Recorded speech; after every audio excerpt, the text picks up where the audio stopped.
Babina Healthcare and Hospitality Industry ki Chairman amasung Managing Director oriba Dr. Thangjam dhabali singhana home care singda miyamgi support pibinaba mityang chingsinkhre. Miyamgi kathokpagi wakalon amadi mateng pangbagi ihulna ahal angang khudimokta punsi amagi hingbagi mahau phangminnahansi amadi artha lehansi haina thamki.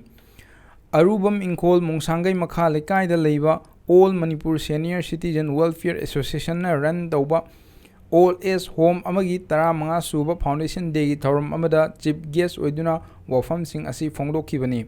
Makha tana mahangna aikoi mioiba ama oina hingbada amana amagi mateng pangnabagi mathou asuki matik tai angang oringai matamdana mama mapa amadi ahan laman sing support changi adubu chahi yamlaklaba matamdana angang sing haibadi macha masu sing mateng mathou tai. Makha tana mioibigi punsi tonganba stage singda proper care kari gi changlibano haibana chingba kyasu thamki.